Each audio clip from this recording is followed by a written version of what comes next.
എല്ലാവരും ഓടി വന്നേ നമുക്കൊരു സ്ഥലം വരെ പോകാം കേട്ടോ. ഞങ്ങളുടെ നാടിനോട് ചേർന്ന് കിടക്കുന്ന ഒരടുത്ത സ്ഥലമാണ് കേട്ടോ നെട്ട. ഞങ്ങൾ ഇതുവഴി സ്ഥിരം പോയിട്ടുണ്ടെങ്കിൽ ഒരിക്കൽ പോലും ഇവിടെ കയറി ഭക്ഷണം കഴിച്ചിട്ടില്ല. അതായിരിക്കുന്നതാണ് ഈ നെട്ടയിലെ ഹോട്ടൽ ഉടമയായ അമ്മ. അമ്മയുടെ കടയിൽ നിന്നാണ് ഞങ്ങൾ ഭക്ഷണം കഴിക്കാൻ പോകുന്നത്.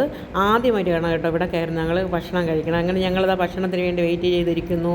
അപ്പോഴേക്കും ഞങ്ങൾ ഒരു വീഡിയോ ഒക്കെ എടുത്തു. ആ സമയത്ത് ഞങ്ങൾക്ക് ഭക്ഷണം വന്നു കഴിഞ്ഞു. അങ്ങനെ ഞങ്ങളെ മുമ്പ് ചോറായി, മരച്ചീനിയായി, അതിൽ കപ്പപ്പുഴുക്കായി, നല്ലൊരു വലിയ മീൻ ഫ്രൈ ചെയ്തത് കൊണ്ടുവന്ന് വെച്ചു.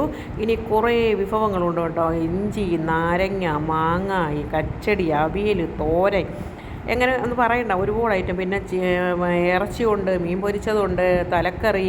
ഇങ്ങനെ നമ്മൾ നല്ല ലാവിഷായിട്ട് ഞങ്ങൾ ഭക്ഷണം കഴിച്ചു. ഞങ്ങൾ ഈ തലക്കറി മീനും ഞങ്ങൾക്ക് തിന്ന് തീർക്കാൻ കഴിഞ്ഞില്ല. അങ്ങനെ ഞങ്ങൾ ഈ മീനിനെ ഉണ്ടല്ലോ പാഴ്സൽ ചെയ്ത് വാങ്ങുകയാണ് ചെയ്തത്. ലാസ്റ്റിൽ തലക്കറിയും ബാക്കി സാധനങ്ങളൊക്കെ നമ്മൾ അകത്താക്കി. ചോറൊക്കെ നമ്മൾ കുറച്ചേ വാങ്ങിച്ചുള്ളൂ. നമുക്ക് കാണുമ്പോഴല്ല, കഴിക്കാനുള്ള ബുദ്ധിമുട്ടുകൊണ്ട് കുറച്ച് ചോറേ വാങ്ങിച്ചുള്ളൂ. ഇത്രയും വിഭവങ്ങൾ നമ്മളെ ഉള്ളിൽ കയറ്റണ്ടേ. അങ്ങനെ അടിപൊളിയായിട്ട് നെട്ടയിലെ അക്ഷയപാത്രം എന്ന കടയിൽ പോയി ആഹാരം കഴിച്ചു. ഈ അമ്മയെപ്പറ്റി എല്ലാവർക്കും കുറേ അഭിപ്രായങ്ങളൊക്കെ ഉണ്ട്. ഫേസ്ബുക്കിലും ഇൻസ്റ്റാഗ്രാമിലൊക്കെ അവർ ഭയങ്കര ദേഷ്യക്കാരെയാണ്, ആൾക്കാരെ ചീത്ത വിളിക്കും, അങ്ങനെ ഇങ്ങനെയൊക്കെ പറയണം കേട്ടോ. ഞങ്ങൾ ആദ്യമായി പോയതുകൊണ്ട് ഞങ്ങൾക്ക് അതിനെ പറ്റിയൊന്നും തോന്നിയില്ല. ഞങ്ങൾ ആദ്യം പോയി ഞങ്ങൾ കുറച്ച് സമയം ഞങ്ങളിങ്ങനെ അറിയില്ലായിരുന്നു. ആദ്യം നമ്മൾ പുറത്തു നിന്ന് കയറാൻ പോയപ്പം പറഞ്ഞു അവിടെ നിന്നാൽ മതി, ഞങ്ങൾ ഒരു സൈഡിൽ കൂടെ കയറ്റും എന്ന് പറഞ്ഞാൽ ഞങ്ങൾക്കൊരു ബുദ്ധിമുട്ട് തോന്നി. പക്ഷേ അകത്ത് ഭയങ്കര തിരക്കായിരുന്നു. അത് കഴിഞ്ഞ് ഞങ്ങളെ അകത്ത് കയറ്റി. ആൾക്കാർ ഇറങ്ങണ ഒരു സൈഡിൽ കൂടി വേറൊരു സൈഡിൽ കൂടി അകത്ത് ആൾക്കാരെയും കയറ്റും കേട്ടോ. നല്ല വൃത്തിയാണ്, നല്ല ഭക്ഷണമാണ്. ഞങ്ങളെ വീട്ടിലുണ്ടാക്കണ അതേ ടേസ്റ്റിൽ അടിപൊളി നാടൻ ഫുഡാണ്. അപാര ടേസ്റ്റാണ് കേട്ടോ. നമ്മളെ വീട്ടിലുണ്ടാക്കണമെന്ന് പറയണമെങ്കിലും നമ്മളെ വീട്ടിലുണ്ടാക്കുന്നതിനേക്കാൾ അടിപൊളി ടേസ്റ്റാണ്.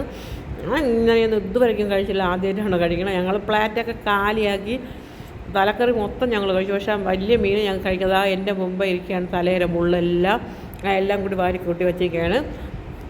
ഞങ്ങളെ കൊണ്ട് പറ്റണ പോലെ എല്ലാം കടിച്ച് മുറിച്ച് അടിച്ച് പൊട്ടിച്ചൊക്കെ ഞങ്ങൾ കഴിച്ച് കളഞ്ഞു. കടയ്ക്കകത്ത് ആൾ നിറഞ്ഞ് കയറും. അത് കഴിഞ്ഞ് ഇറങ്ങുന്നതനുസരിച്ച് ആൾ കയറ്റിക്കൊണ്ടേയിരിക്കും കേട്ടോ. പുറത്ത് ഭയങ്കര കച്ചവടമാണ്. ചെറിയ കടയാണെങ്കിലും ആഹാരത്തിന് ഭയങ്കര ടേസ്റ്റാണ്, അടിപൊളിയാണ്. അതുകൊണ്ട് തിരക്കാണ്. അങ്ങനെ ഞങ്ങൾ കഴിച്ചൊക്കെ ഇറങ്ങി. ഞങ്ങളിവിടെ പോവേണമെന്നറിയാമോ? ഇനി അടുത്ത് മായം, അമ്പൂരി ഇങ്ങനെയുള്ള ഭാഗങ്ങളിലോട്ട് പോവുകയാണ്. ഞങ്ങളിങ്ങനെ പോകാൻ ഇറങ്ങിയപ്പം കണ്ടൊരു വലിയ പാറയാണ്.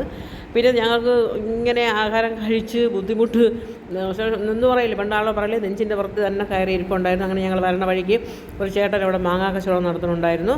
അങ്ങനെ ചേട്ടൻ്റെ കൂടെ ഒരു 50 രൂപ മാങ്ങാപ്പഴം വാങ്ങി, നാടൻ വരിക്ക മാങ്ങ അത് വാങ്ങി ഞങ്ങൾ ഒരു കടയിൽ നിന്ന് കുറച്ച് വെള്ളവും വാങ്ങി. അങ്ങനെ ഞങ്ങൾ പോണ വഴിയാണ്. ഇതൊരു കാട്ട് റൂട്ടാണ്, മല ഏരിയയാണ്.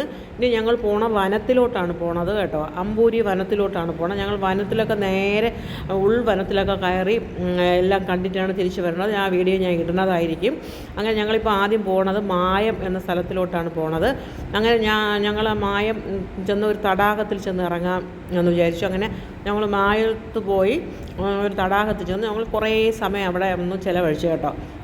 കുറേ യാത്ര ചെയ്യാനുണ്ടായിരുന്നു. ഇത് ഞങ്ങളെന്ന് പറഞ്ഞാൽ ഞങ്ങളെ നാടുമായിട്ട് വളരെ അടുത്ത് കിടക്കുന്ന സ്ഥലമാണ്.